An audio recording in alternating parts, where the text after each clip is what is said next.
Ladies and gentlemen, welcome to the Above the Bar podcast, where each week we belly up to the bar with a new guest, find out what they do, who they are, and what makes them great. So sit back, relax, and enjoy.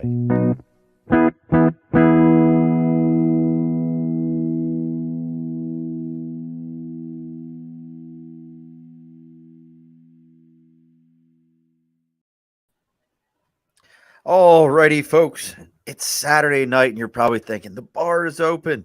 What's going on? Well, we know we do these every so often, special Saturday night episodes, and this one's an extra special one. We have with us the stunning, the wonderful, the sometimes pain in my ass. Unfortunately, as a Steelers fan, we will hold that against them. We will not let them get away with this.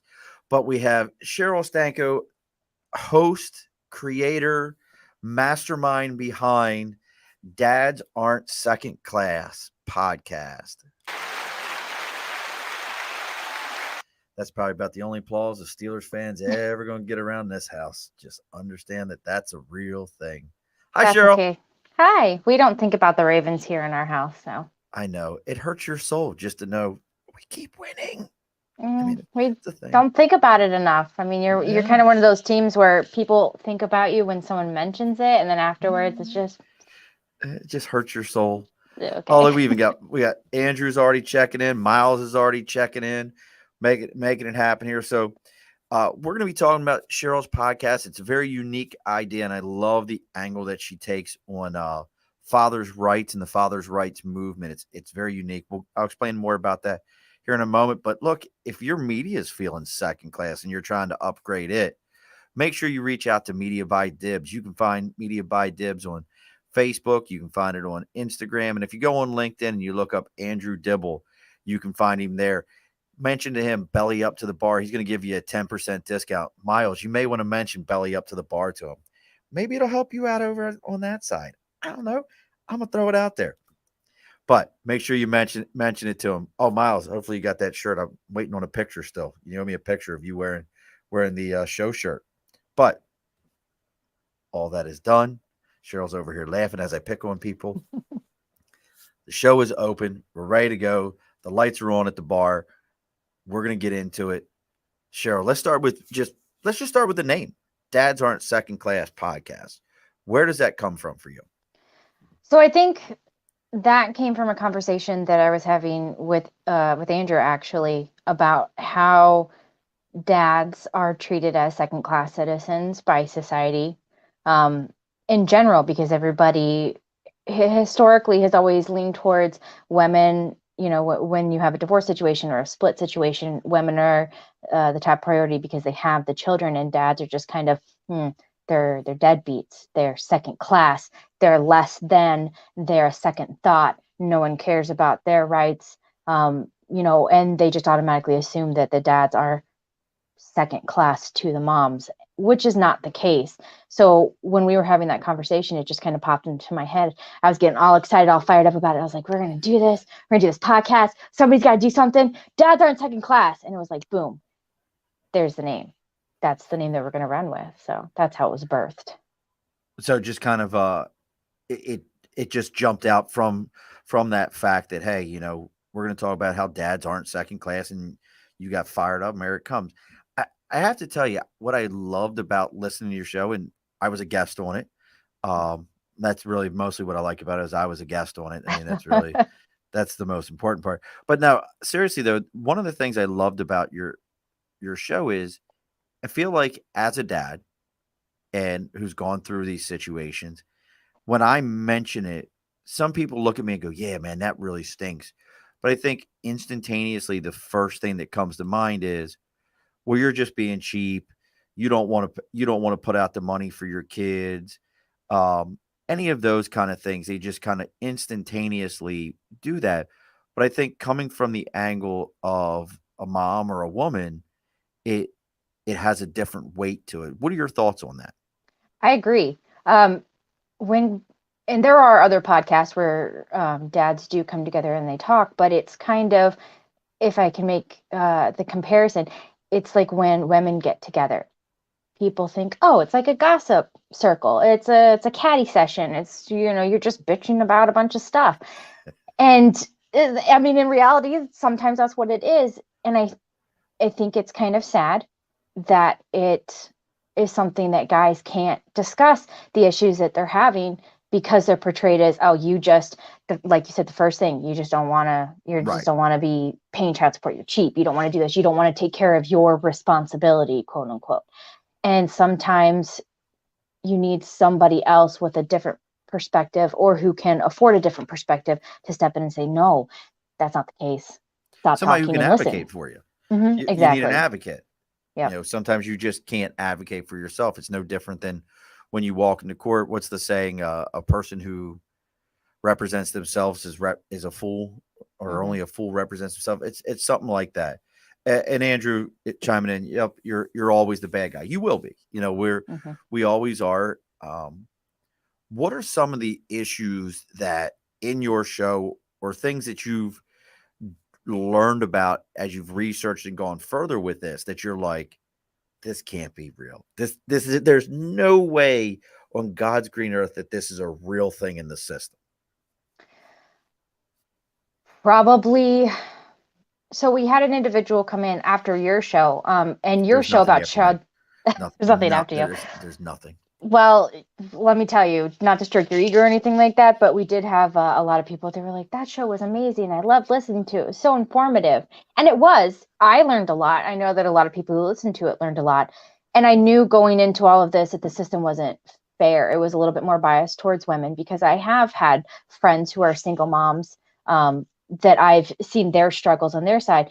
But it's, I guess, the level of, we don't really care, or there's not much we can do, um of, you're just the guy. But Right. but I know for a fact that if it had been a woman who it was aimed towards, somebody would take a step forward and say, no, we need to deal with this a little bit faster. Oh, it's the mom and the children, we need to deal with this a little bit better, quick. Let's make this a little bit more of a priority, as opposed to the guy, because it's like, meh, it's the guy, whatever. You're a man. Suck it up. You can handle it. You pull yourself up by your bootstraps. You're a Yep. man. Be a man. Don't whine about it. You can Mm-hmm. make more money. I actually had that happen to me. It's funny I even brought that. Was Look, I'm going through this. I need a lawyer. I have to go meet with somebody. And I had a conversation with someone who didn't become my lawyer. And I explained to him, like, my custody situation. I'm 50-50 down the middle of the road. I take care of my kids. I do all these things. I take care of all this. And he looked at me and goes, you'll make more money. Why are you even worrying about it? And I was like, because I got to be able to eat today. Mm-hmm. Like I got to eat. And he was like, yeah. So that definitely can be a tough one. Um, what are some of the things that, I guess, we always say, hey, man, this is really surprising.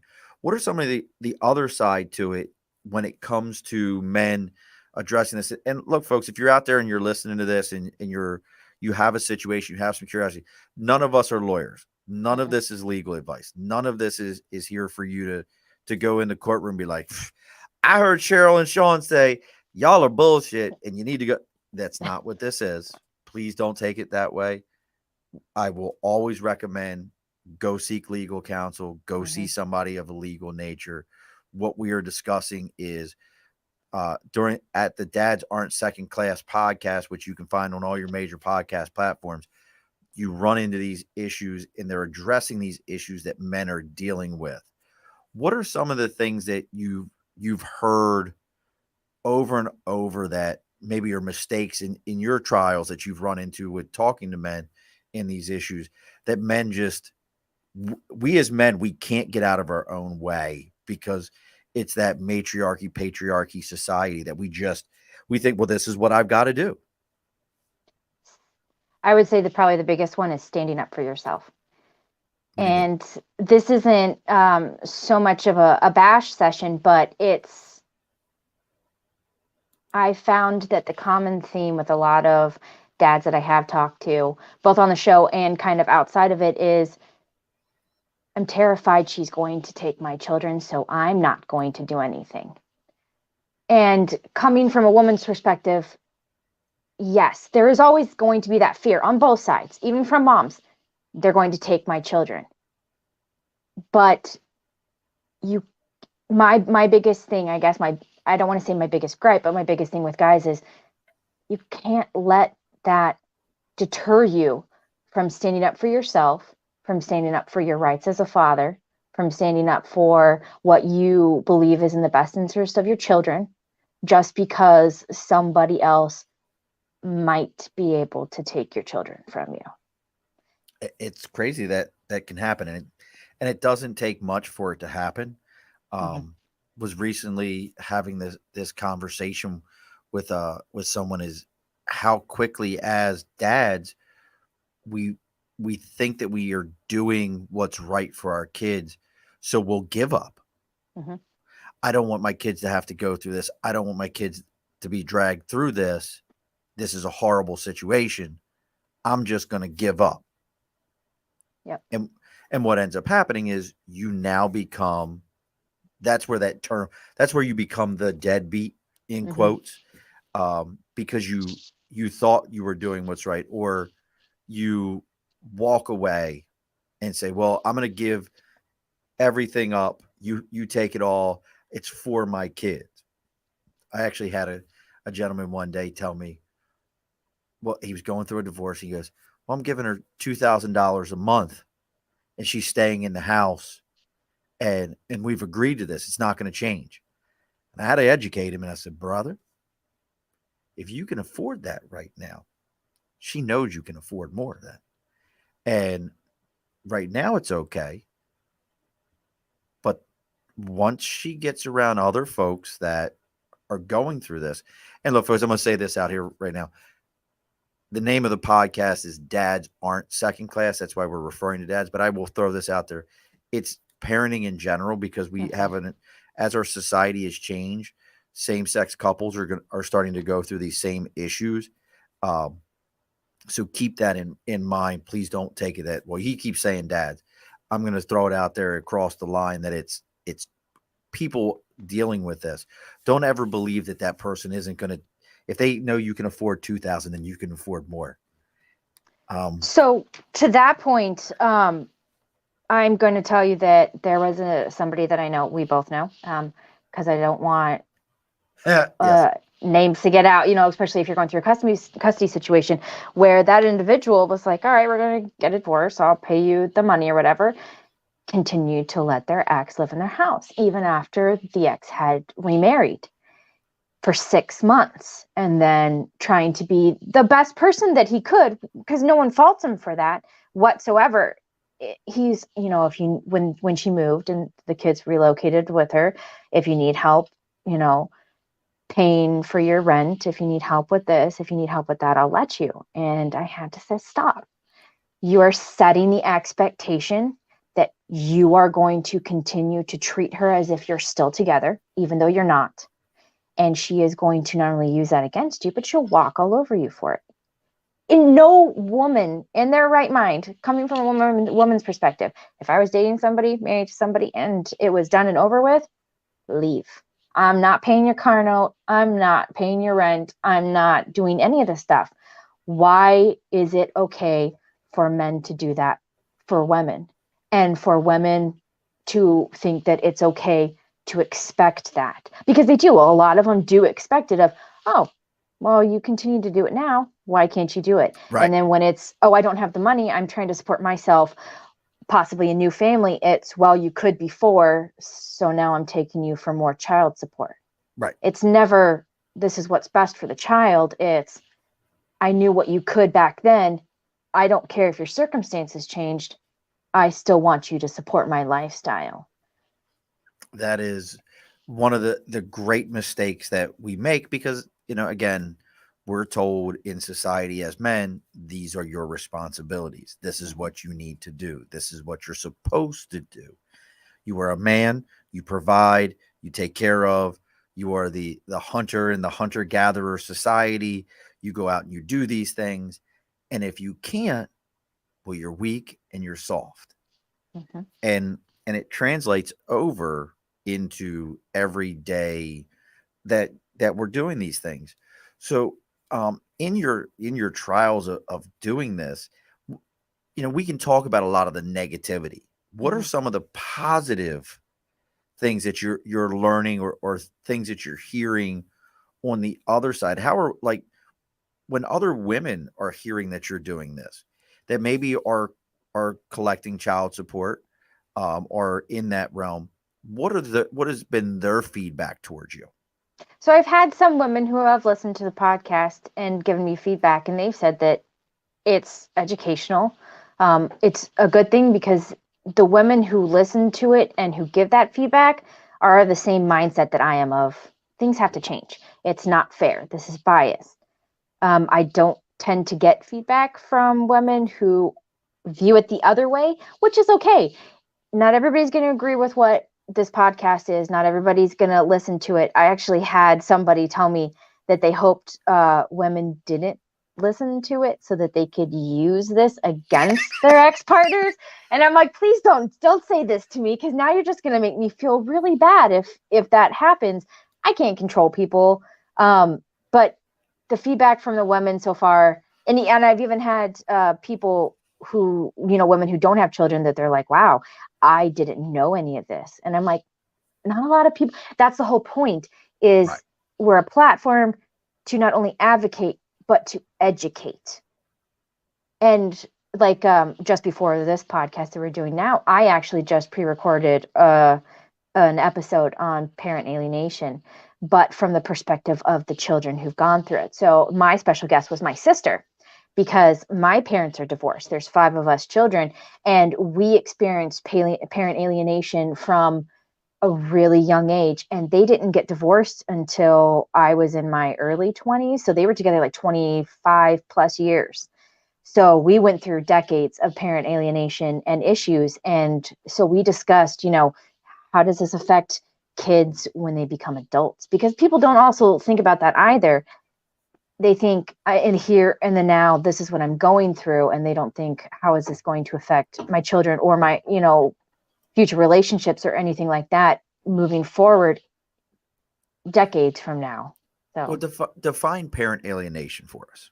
so parent alienation is where one parent uses tactics, bad mouthing or withholds children from the other parent in an attempt to alienate the children from that person. And we actually, there's a good article. I'm kind of looking off screen so that I Sorry, can look that tell article. you. What's Psychology up, Today Dennis? actually, they came up with an article by a doctor, the devastating effects of parental alienation on children, and it's the alienating behavior is abuse and control, denigration of the targeted parent, adultification of the children, disrupting alienated adult child and targeting the relationship they have with the target parent, trying to divide the children from that individual. And it has a lot of mental health side effects, self-esteem effects. It can lead to substance abuse if the children can't handle it, or handle the long-term effects of it. So it's a lot, and I know that a lot of parents go through it, a lot of dads especially, of, I haven't seen my children, she won't let me see my kids.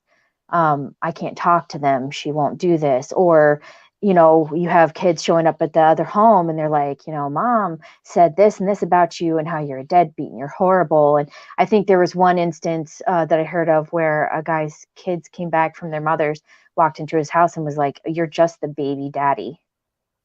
That's parent Oh, alienation. Yeah, that's parent alienation. And it has devastating side effects for the wow. children as they get older. But the problem is that children, like my sister and I were discussing, children don't realize it's happening, and they don't realize the things that they're going through until they're an adult and somebody says, hey, have you thought about this?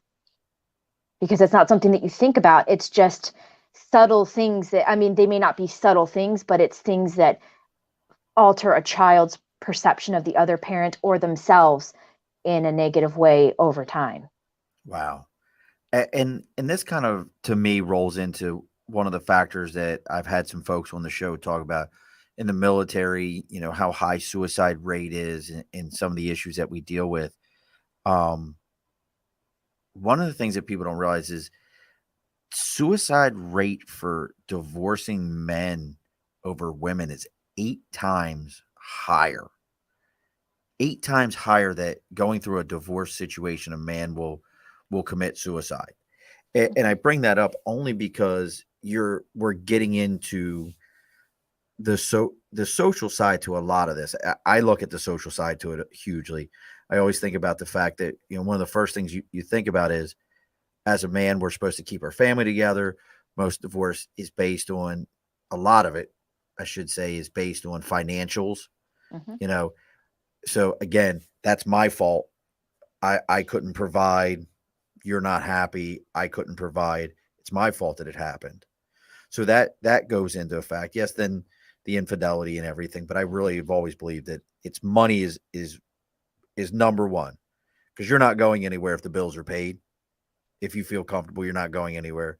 So that's a real oh, you get some. I don't know who this is. Cheryl is a baddie.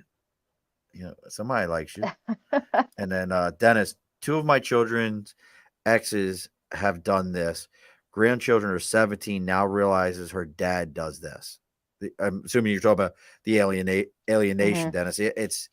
It becomes a learned behavior, and I think it becomes a behavior that you learn, that you continue to go over and over with. Mm-hmm. Oh God, now I know who that is. Um, but yeah, this is a constant, continued learned behavior. Mm-hmm. But the financials are such a. I bring it up because I know it is a huge factor in a lot of this, is the financial side to it. Um, in your experiences or talking with other people, have you dealt with anyone who maybe have gone through this, but are having a good relationship in the divorce? It's working out. Are there any factors that you see that you say, hey, these are factors that I've noticed in this that keep people from causing the alienation, causing, the children to be used as a weapon, any of those things? Have you noticed any typical things that keep it from happening? So there was one individual that did a podcast episode with me. It was very informative, and he did it from this perspective of, he has two exes with children with both of his exes. One's a narcissist or exhibits narcissistic traits, because I'm not a doctor, I can't diagnose that, and one does not. And I kind of asked him the same thing of, how do you eliminate some of this behavior? And he said, boundaries, enforceable boundaries, educating yourself on What what do you to mean by look for. enforceable boundaries? What do you mean by that? So for people who have narcissistic tendencies, will text you, say they'll text you a million times, and you say, please stop doing that. I've asked you not to do that. And they'll push and they'll push and they'll push. And when you say, well, okay, I guess I'll give in, then they're like, ha, I've got you. I'm going to reel you back in. But if you say, no, I've asked you to stop, I'm not going to give in, I'm enforcing these boundaries, it makes dealing with them a lot better, because they're still going to beat their head against that fence, but it's an electric fence. They're just going to get shocked every time, So Don't whiz on the electric fence. yeah. So Right, Debbie. that's you have to enforce boundaries. You have to say, no, I'm not going to. I mean, I guess you could say, no, I'm not going to let you withhold the children. But if they may run off to another state, there's not much you can do while you're waiting for the paperwork to go through the system, which is a whole nother story, a whole nother issue. But you can choose not to speak ill of the other parent. You can choose not to allow the behavior that the children exhibit, because they'll be angry, they'll lash out, they don't have stability, they don't have somebody that they feel is on their side. So they've gone from a household of, I have two parents, both parents are trustworthy, to, I have one parent telling me something bad about the other, I'm going to believe this other parent because they're there to take care of me. Right. So you can just say, you know what, I'm not going to speak ill of the other parent. And this is the touchy subject in the fact that men don't tend to go and get help when they need it, because like you said, they're thought of as weak. They're thought of as, What are oh, you, you went to soft? You must be therapy. soft. You can't What's wrong? handle Are your you crazy? problems. Are you crazy? Exactly. You must be out of your mind. Oh yeah, we're fighting that mental health battle in society all the time. And Heather just popped up. Heather's going to be a guest here in a couple of Oh. months. Uh, and I agree with you, Heather. People are not second class. Really genuine, good people. You're absolutely right. And that's the approach that we want everyone to take in this. You know, don't use your children as a weapon. They are mostly good people versus narcissists. You have to work through this. You have to remember that your issues are your issues. They have nothing on To do with God's your green children. earth to do with your children. And that's the approach that we're looking to talk about here. And that's what Dads Aren't Second Class podcast is about, is don't feel that you're a second class person. Uh,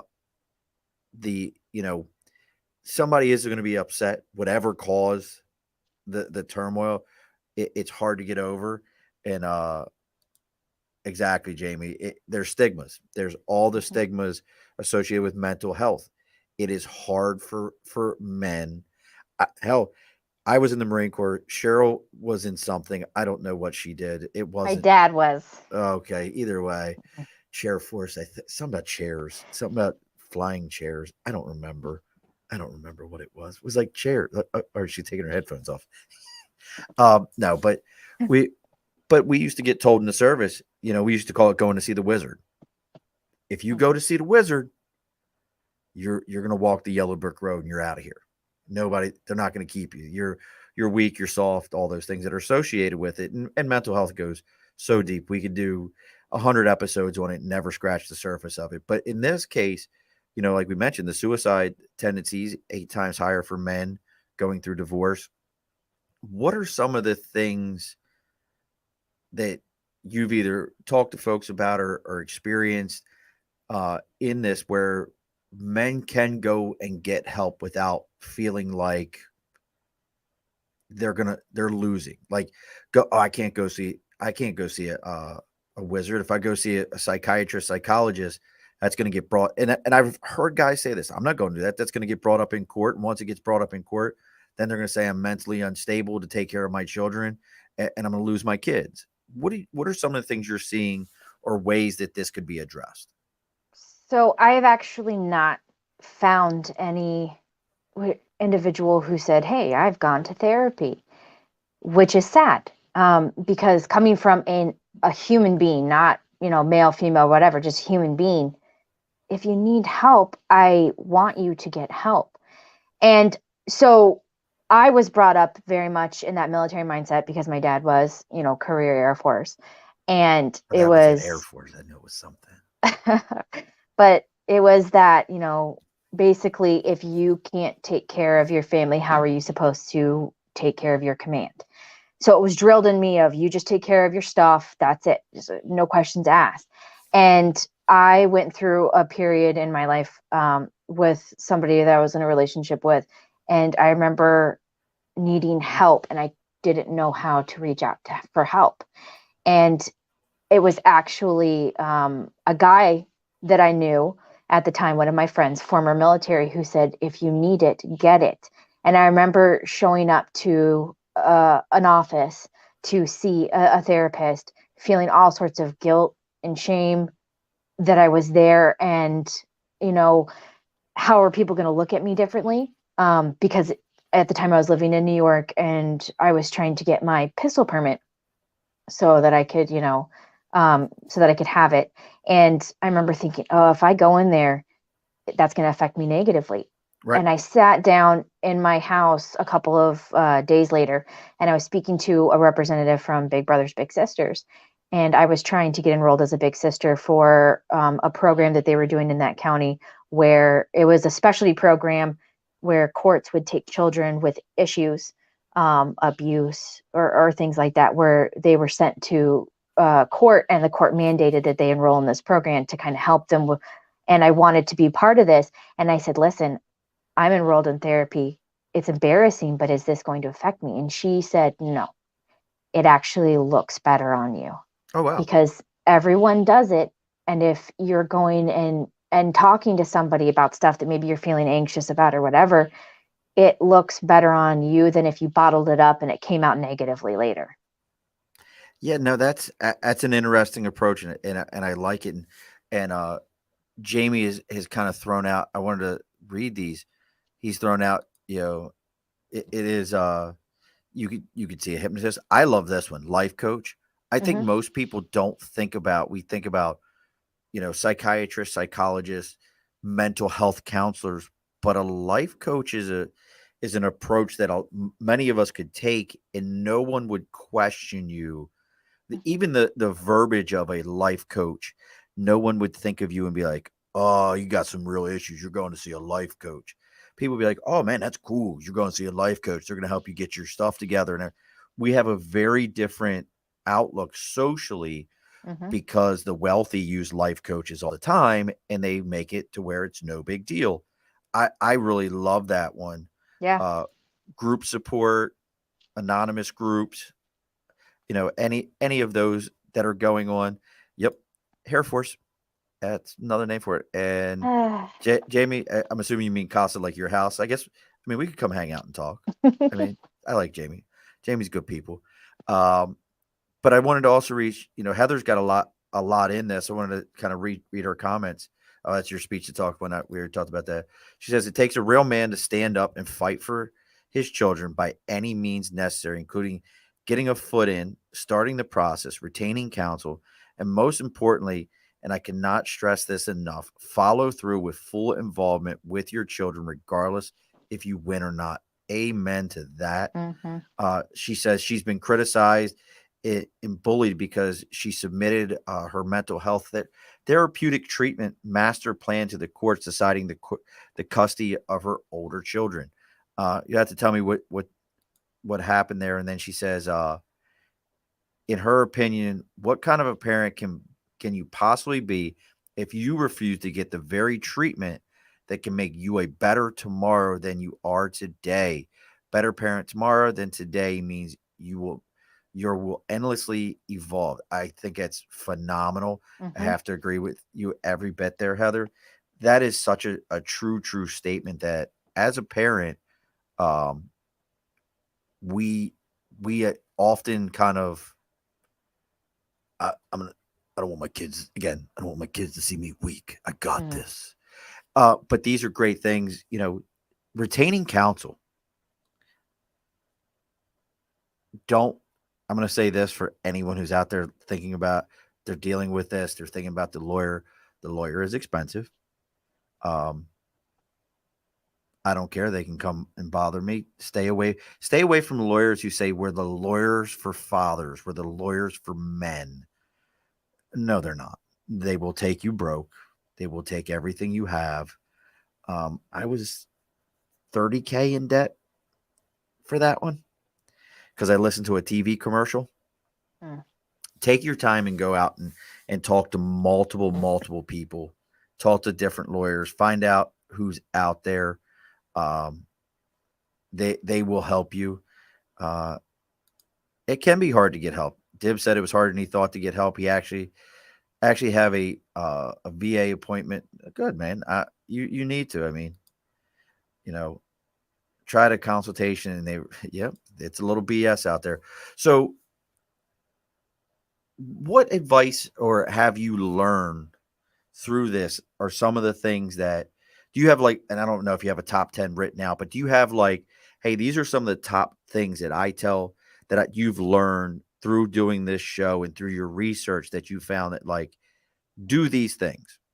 Mm-hmm. These are the things you need to do right away. If you know it's done, there's no doubt about it that it's done.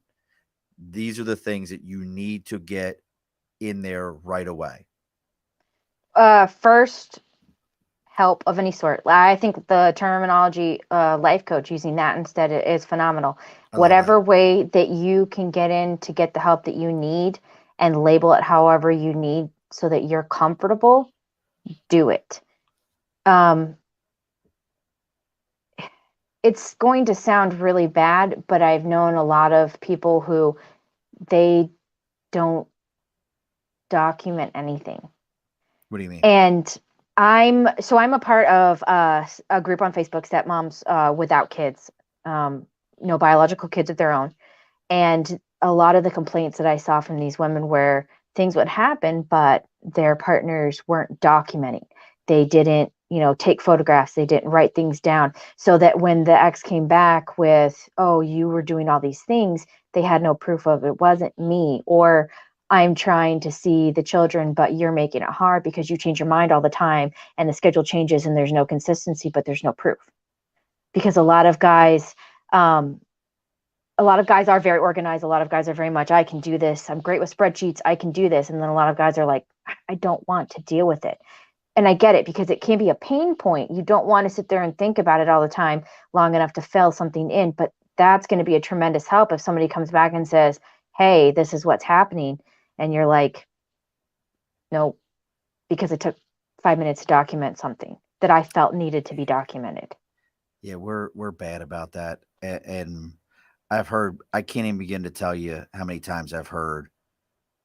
Why don't you write this down? You need to document this. This is Hmm. important. If you're not documenting it, it doesn't exist. Hmm. And Jamie, journaling. Yep. Yep. Every conversation. I don't delete text messages. I Hmm. have text messages as far back as I can get them, and I have them set that they don't delete. Hmm. Um, yeah, documentation is absolute in court. Who he who can provide it is right. Yeah. And yeah, well, you need more than just someone, Dibs. You need lots of help. So, how often are is your show going out? How often can we hear this?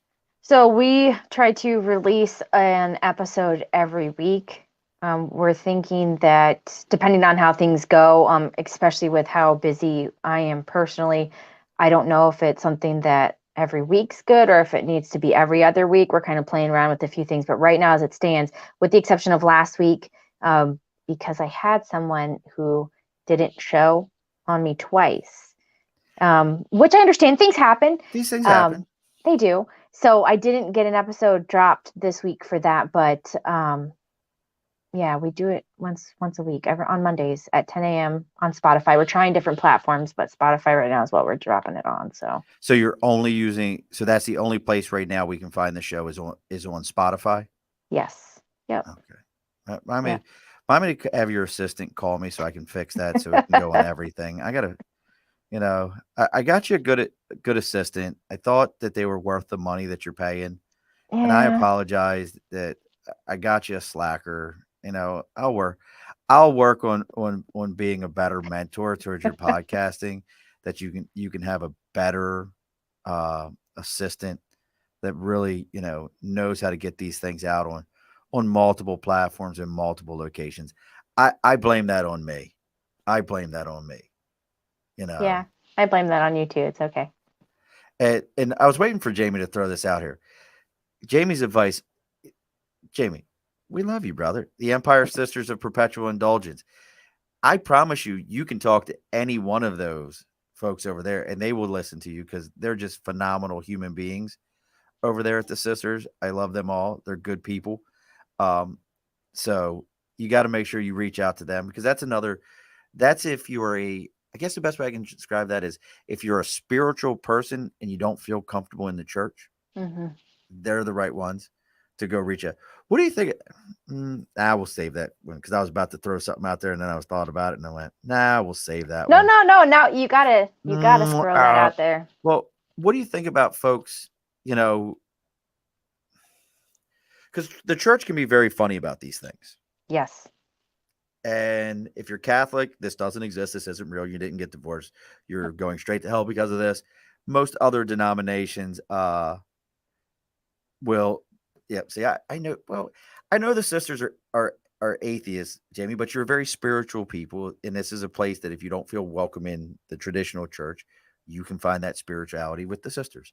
That's the way I describe it. Maybe I'm wrong. You'll tell me if I'm wrong, but and only get payments and hug. How do you feel about, some of those approaches, as, hey, you can go to the church to find that counseling or to find that person. Have you known anyone that's done that and it seems to have worked for them, uh or maybe it's kind of gone the other way and it's like, nah, you may not want to mess with that? So there was one individual, great guy, John Felageller. He did an episode with me on parenting your child with disabilities because he is a single dad and his son is nonverbal autistic. And he is faith-based, but he's like, if it, he came up with all these good things. He's like, if it's for you, it's for you, and that's great. And if it's not, that's fine too. I grew up in a household that was faith-based, but as I got older, I recognized that there are a lot of, I don't want to say, people take negative views towards you if you don't follow a certain rigid structure of what they believe. And people are humans. We're going to waver one way or the other. Nobody's perfect. I've found personally that sometimes speaking with somebody who is not affiliated with whatever religion I am is easier because you're not judged in the way that sometimes religion judges you. Gotcha. So just, it may be more of a, like, you need to know your audience kind of a thing. Yeah. Mm-hmm. All right. What do we got coming up on some of your upcoming shows? Anything that we should be looking forward to? Anybody out there, or even on the other side of it, what, we have a pretty good sized audience. Is there any particular guests that maybe the audience we have could reach out to you and say, hey, let me introduce you to this person. They might be able to help you. I mean, me personally, I would love to listen to a judge that deals with this and their opinion. So that's kind of the goal, is that we've heard a lot of, do lawyers, do judges, do therapists.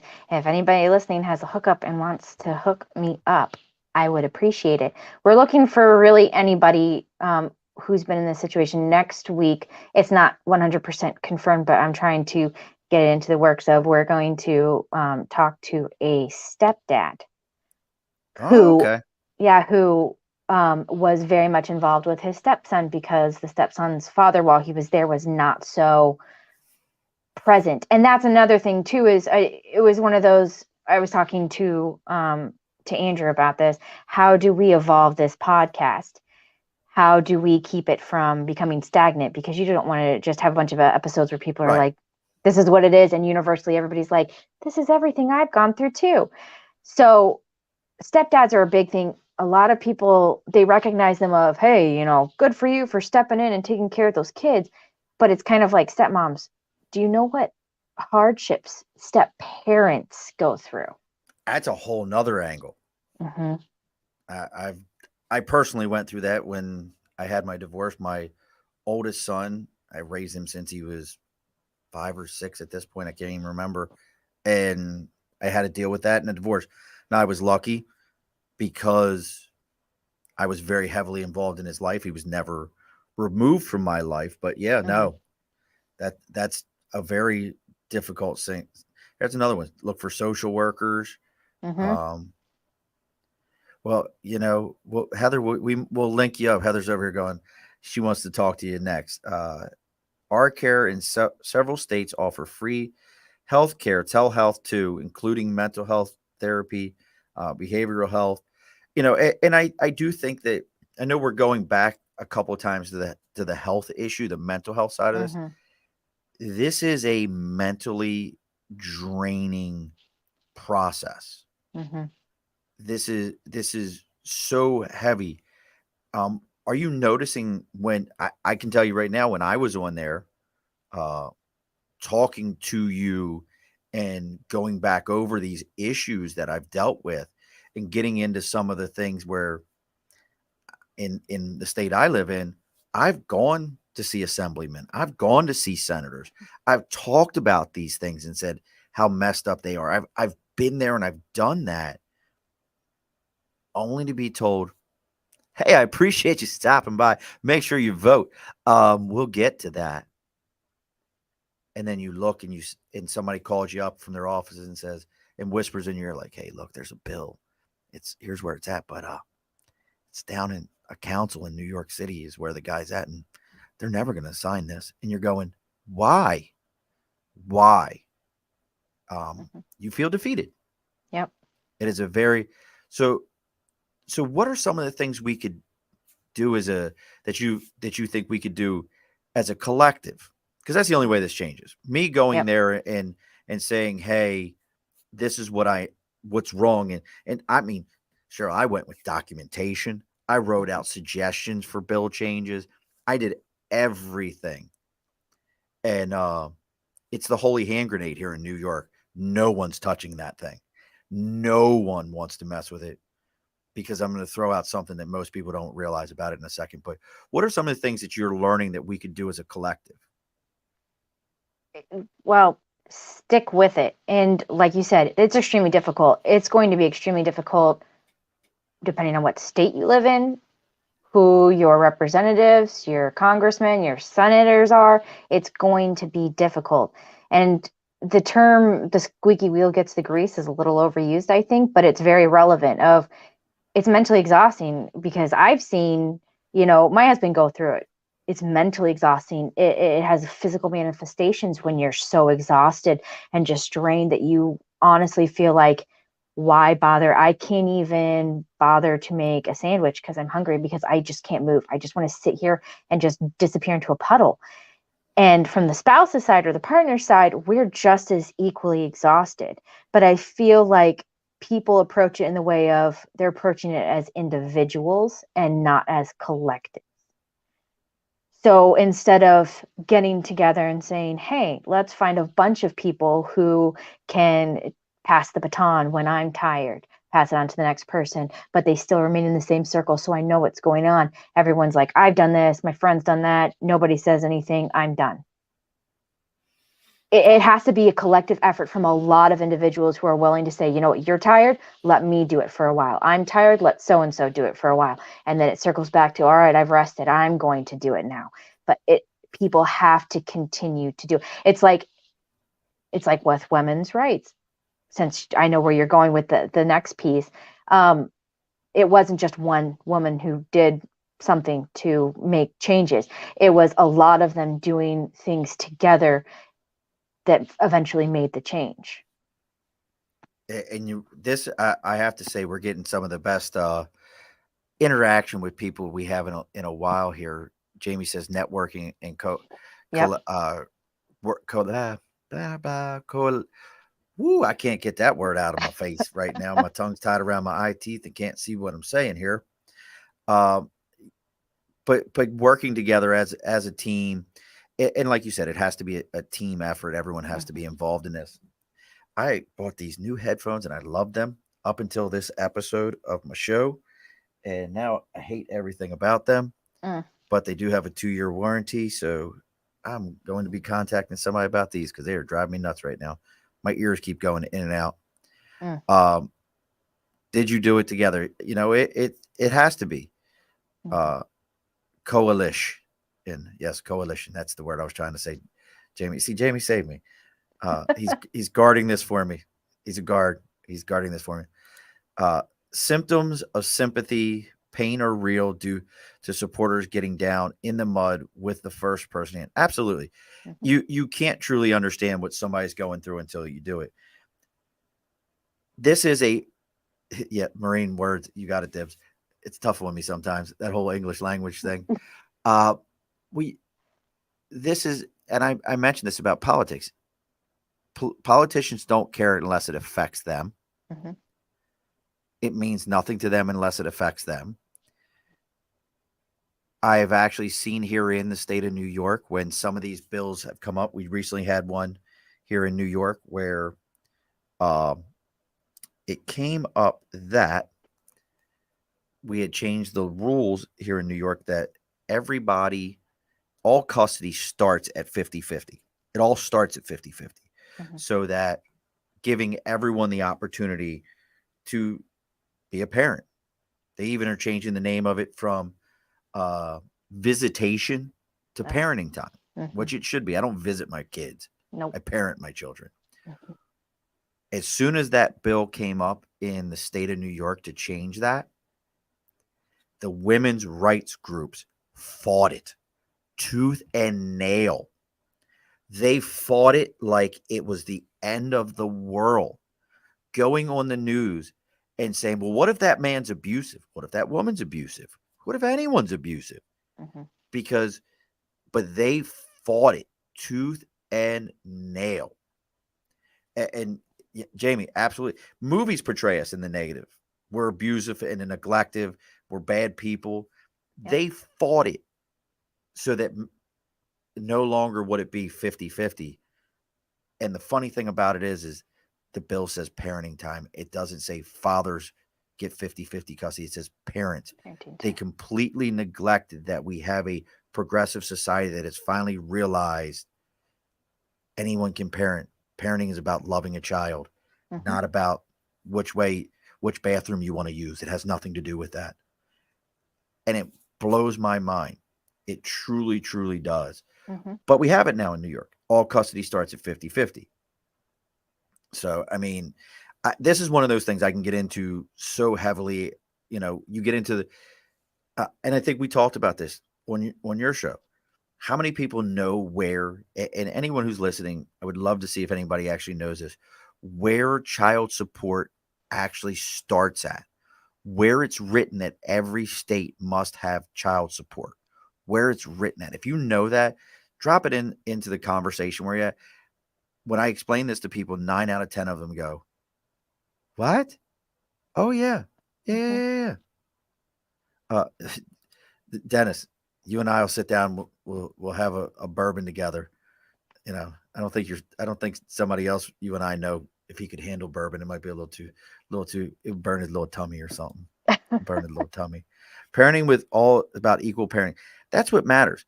You know, it goes back to that saying, it takes a village to raise a child. And yeah, it's the same thing with parenting. And some of it is, Jamie, it's the Judeo-Christian mythos. Jamie, we'll sit down and have a bourbon whenever you want. I'm waiting right now. So since nobody's thrown it up here, do you remember where it's written? We in the bill for Social Security. It is. It's in the Social Security Act. It says that every state must have child support. Think about that, folks, as we're saying this. So if the child support is written into the Social Security Act, that makes this into a social program, which means you're turning one parent into a welfare system. I don't know any other way to put it. If I'm like, there's so many things, you know.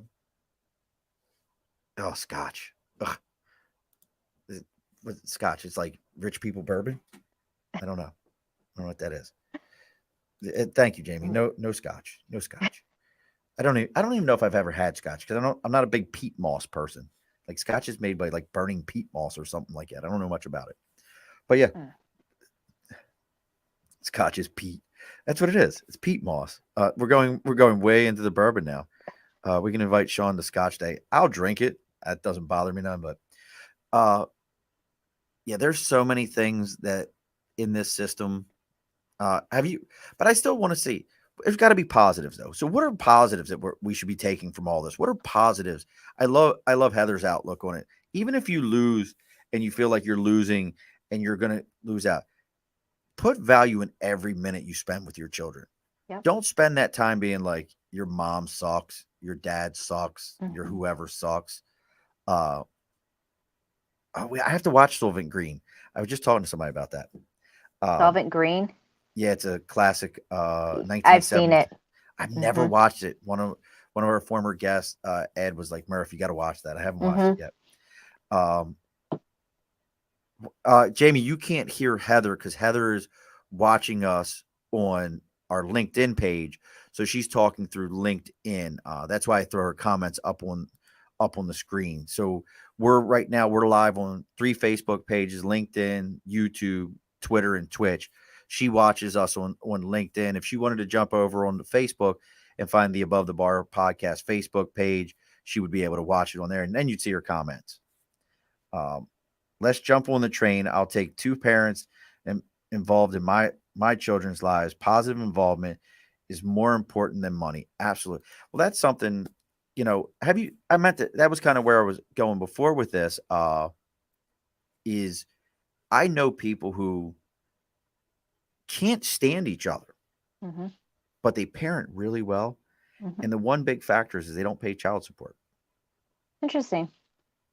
Because if I said to you, Cheryl, you owe me money, and you were like, I don't want to pay you money. Mm-hmm. But no, I deal with Andrew. You owe me money. You'd be like, well, that's bullshit. But no, I know Andrew. You got to pay me for this. I'm going to take you to court, and the courts are going to make you pay me so that I have to deal with Andrew. Mm-hmm. How would you feel about that? Nope. I mean, it would make you bitter towards the other person It because you're would. monetizing your children. Thank you. You're I monetizing them. I have to pay you to see, and if I don't pay you, what happens? You're renting your children, and if you don't pay your rent on time, you don't get the goods. That's exactly what it is. Or you go to jail. Yeah. Like you can go to jail over this. Mm-hmm. Yeah, laws are developed in a sexist way. Sexuality is a big part of the equation. Absolutely. Mm-hmm. This is my favorite. Guess what? Do you have an answer for this for people who say, I just quit my job? So depending on the state you live in, you can quit your job, go for it. They will still make you pay the child support that you are paying based on the money you could be making. However, a lot of states do not calculate child support on the money that the mother or other partner could be making who has the children. So you can quit your job all you want to, but you're still going to have to pay because they know that you can make money, and they're going to say, well, it doesn't matter if you quit your job. You have the ability to make money. You're not 100% disabled. It's keeping you from working. So you have the ability to do it, and therefore you're going to continue to pay. They call it propensity to earn. Mm-hmm. At nowhere else that I know of in society can you be hit with, man, I'm just so stressed at my job. I can't take my job anymore. I'm gonna leave this job and be told, well, you have a propensity to earn, so you're still in for this. Mm-hmm. It's amazing. Yep, running your kids, Dennis. We're getting a lot of great comments. Thank you, everyone who's listening to us. I know those of you that are listening to the audio version of this tomorrow, the next day. Take some time, go to the Facebook, LinkedIn, YouTube, Twitter, Twitch. Make sure you're subscribing to Dads Aren't Second Class podcast on Spotify. I'll fix her assistant in the next day or two. We'll get her everywhere, but it's not that hard. But I agree with you. Time with your children is always precious and not to be taken granted. Look, my one son goes off to college here in August. I still remember the day he was born. I still remember the first time he walked. And I think to myself, like, there's a lot of firsts I'm about to start missing because of him going off to college. Yep. So take advantage of it. I think, Heather, I got to keep going back to that. It was such a great comment. Even if you feel you've lost per se, make sure you value that time. Judges who have conservative values immediately judge to the other parent. I'm going to throw a twist onto that, Jamie, which is I think some judges are burnt out and they're like, I'm tired of the lies. I'm tired of the arguments. You got to keep in mind the child support, child custody system, depending upon your state. New York, we have two separate judges. Some states, it's just the one, is the only court that I know of where you can commit straight up perjury, legitimate perjury and defamation, and face no legal recourse. Thanks. Think about that. You can go in there and say, this person was abusive to me, Mm-hmm. based on no evidence, nothing showing, and not be true, be proven not true, and face no consequences for it. You can do almost anything you want in those courts and make those allegations, and there's no legal recourse. Do you think there should be legal recourse for that? Is there grounds for it? Absolutely. I think so it comes down to the way other instances are taken, you can have someone make accusations. And regardless if they're unfounded or not, the accusations made, that can affect your social standing, security clearance, job, potential jobs, standings with your family, and anything else. Because once an allegation is made, it's out there. And if it's true, then yep, I believe that the person who committed whatever it was, abuse, sexual offenses, things like that, needs to pay for it. But if you don't have legal recourse for the people who are making false accusations, that gives them the lead to run and do it as many times as they want and ruin as many people's lives, because sometimes accusations are all it takes to ruin someone's life. But nobody's going to say, stop, what you're doing is wrong.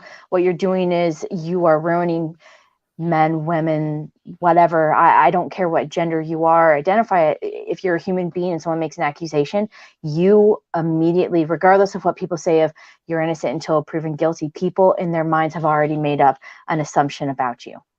Court of public opinion. Exactly. And they're going to react to you accordingly. And it ruins things. It absolutely ruins things. And you nailed it, Jamie. As soon as the accusation is made, you're in question. Mm-hmm. Well, why? Well, you made this accusation. You know what's the question about this person? What's going on here? Mm-hmm. Alleged is guilty. Absolutely, alleged is guilty. And it's unfortunate. Even once it's proven the other way, it's like, no, this isn't real. This never happened. It's a tough situation to deal with. How many episodes we got out there? Because we're gonna get ready. We're gonna close. Oh, excuse me. We're gonna close the bar down here soon. How many episodes are out there? So the one that we just did that we're dropping Monday is episode 7. So we have 7 episodes. Only one, because mine's the only one that matters. Yours is the one I deleted. Wrong answer. Mine's the only one that matters. Okay. But there's 7 episodes out there. Mm-hmm. If people wanted to reach out, get a hold of you, maybe somebody does know a judge or knows a lawyer. Like I tried to have a lawyer on my show to discuss this, and I'm telling you, my man was like, no. I was like, yeah. Why not? He was like, I got cases. I got people. Listen to me right now. No. Mm-hmm. I'm like, he's like, Sean, I'll answer. Call me. I'll answer questions for you, but I'm not coming on. Nope. I was like, wow, really? So, if they know people, they know somebody, they want to get a hold of you, how can they get a hold of you? So they can reach out to us either via Facebook or Instagram. Our handle is Dads Aren't Second Class. And you can also email us at dadsaren'tsecondclass@gmail.com. And it's the number 2 ND. The number 2. Yep. Mm-hmm. Number 2 ND. So make sure you're looking that up, folks. Dads Aren't Second Class, number 2. You can find the podcast on Spotify. They've got a Instagram and they have a Facebook page. You can find them over there. If you're running into an issue, you have a situation, you want to reach out to somebody and discuss this, make sure you're reaching out to Cheryl. Make sure you're letting her know. I think one of the other things is hearing each other's stories about what's going on, and to know that you're not alone in your story. I think that's what a big thing is, knowing you're not alone in your story, because it can feel very lonely out there when this is going on. You feel like I don't care how many people are patting you on the back and propping you up. It's like I equate it to baseball. The pitcher is the only person on that mound. Yep, 10 other people out there working it out with you, but the pitcher is the only person on that mound. Let's see. I mean, I'm loving all this, all the comments. Yep, Jamie, this occurs in multiple issues. Men are guilty as soon as they're questioned. Well, that goes back to that matriarchal society that we live in, that as a man, suck it up, buttercup. You did this, even, we can go as far as some of these athletes that have, finally been cleared, but we say to them all the time, he was accused of that. He probably did that. He did that. He's an athlete. He's a big meathead. Jamie says, ask a lawyer in different cases or specific. 501c3s in specific question. I don't know what that is. 501c3s. What is that? They're specific nonprofits that are not So you have different nonprofits, 501c3s, because I used to work for one, are where they're nonprofits, but you don't necessarily get a tax write-off for it, but they're geared more towards business and helping the community as opposed to like um, tourism and things like that. So 501c3s are a little bit more will help you business oriented. And I gotta agree with you, Andrew. It feels good to not be alone. And again, I think Jamie's nailing this Mm-hmm. with the laws have to be desexed. Yep. It, you shouldn't feel like it's an odd thing when somebody comes out and says, "Hey, we've changed this law to say they, them, their." It's a good thing Mm-hmm. because the minute there's a gender associated with the law, that's who's guilty of it. So there was a movie, and this is about a race issue, but I think it's a little bit applicable in the situation. Matthew McConaughey played in a movie. I cannot for the life of me remember the Lincoln name. Lawyer? Was it Might Lincoln have been. Lawyer? Because He was, he was a lawyer in Lincoln Lawyer. yeah, Phenomenal he's movie with the biker gang. Samuel. Oh, no. This one was about Samuel L. Jackson played the father of a little black girl who had been sexually assaulted. Okay. I cannot, I'll have to see. I don't remember the name of the movie. Anyways, the point is at the Somebody very end. find that movie. Somebody find them. Andrew, I know you're watching this. I had him watch it because I kept bringing it up. At the very end, when he's giving his final closing remarks, as lawyer Matthew McConaughey is describing everything that happened to this little girl, and he's like, tells the jury, close your eyes, everybody, close your eyes, just picture what's going on. Gives graphic detail about what time to kill. It might have been a time to kill. Yes, I think that's what it was, time to kill. And thank you, George. I think that was George. George Bueller. Yeah, he goes through this whole entire thing, graphic description of what happened to this little girl, and then because the jury was split on whether or not there was an issue to indict somebody because of the color of their skin, and he went through and he did this whole thing, and he said, now open your eyes and imagine this little girl being white. And that's kind of what you have to do in the situation is you see all these things, but imagine it's a dad.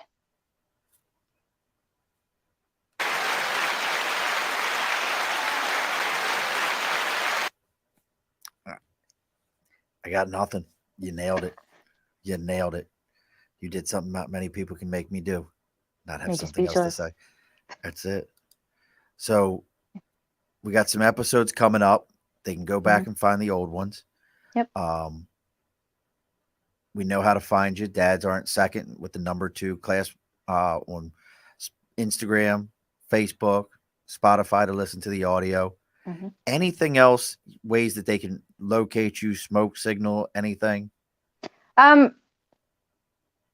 If you're lucky enough to find me on Facebook, it's a little difficult because I'm a generally by nature a very private person. So if you're lucky enough to find me on Facebook, you can reach out that way. Or Andrew, if you can find him. Or on LinkedIn. LinkedIn, yes, you can find me on LinkedIn. I am on LinkedIn. My last name is spelled Stanko because a lot of people misspell it and make jokes about it, but I don't think there's any joke I haven't heard. Yeah. So, but I'm also, just real quick though, if you want to tell your story, that's phenomenal. I'm always looking for guests, but I'm also looking for people who can give me information that I can share with dads so that they can, even if you don't want to share your story and you're like, nope, I don't want to go on, but here's a wealth of knowledge for you, send it my way because I want to educate people, not just men, women too. I want to educate everyone on the things that you can do, the things that you shouldn't do, the things that you can do to make changes. So send everything my way. Send it all. And look, folks, reach out to me. We have the 3 Facebook pages, my personal page, the Earplug Podcast Network page, our show page, the Above the Bar Podcast, or LinkedIn, the Above the Bar Podcast, our YouTube, our Twitter, or Twitch is all the Above the Bar Podcast, or TikTok, the Above the Bar Podcast, and our email is the Above the Bar Podcast at gmail.com. You reach out to me on any of those. I know how to get a hold of them also. I have no problem getting a hold of Cheryl or getting a hold of her assistant to get these things taken care of. So reach out if you know somebody who's going through one of these trials and they're needing to vent it, to talk to somebody. Maybe listening to this show is the right spot for them. Or if you know somebody who's in the legal world that might be willing to come on and talk about it, or talk about, ways that men, women, people, whoever's going through this can I guess ease is probably the best word. Ease what's going on. It's never going to be easy, never going to lessen, but be able to ease what's happening. Please reach out to us. I'll be more than happy to get this information over to them. Now, remember, Cheryl, do not log off after the show. We got to talk for a minute, as we do on every show. And folks, thank everyone for hanging out with us tonight on a Saturday night. I know you may have had some better things that you wanted to do, but thank all of you for hanging with us all night. The great questions, the great interaction. We really appreciate it. Make sure you're subscribing to all those things I mentioned also, because without you guys going to the second, Dads Aren't Second Class Instagram. Make sure you're following them on Instagram. Make sure you're following them on Facebook. They need that support. Go on those places. Make sure you're supporting them. Real quick, I'm going to put the link in here. Also, we have our big giveaway going on. We have the bottle opener that was made by a guest, Chris Hebert, Dragon bottle opener. We have an album from Punk as a Door Now. We have original sketch art that was donated from Drew, and he's going to be on next week. And I'm throwing in a Italian Bees sweatshirt that I had made. The You Gotta Save the Bees. We had a sweatshirt made, and I've got one of the baseball style shirts from the show that's going in that. So it's a pretty big giveaway. Link will be in the bio for the show. So make sure, and if you can't find it there, go to our Facebook page. The link is in the Facebook page also. As we always do on every single show, Jamie, I absolutely agree with you. Dads aren't always biological men. Amen. I love you, brother, man. So let's go back here real quick. As we always do on every episode, the guest gets the last word. So what's the last word for us, Cheryl? I just want to say thank you to everybody listening to this episode of Sean's podcast. I appreciate everybody's support, everybody's comments, and just help us spread the word. We're here to help. We want to help. We can't do it without you guys and girls. Just pass it along. Alrighty, folks, be sure to push your stool in. This has been an Earplug Podcast presentation, found on earplugpodcast.com, iTunes, SoundCloud, and wherever your favorite podcasts are found.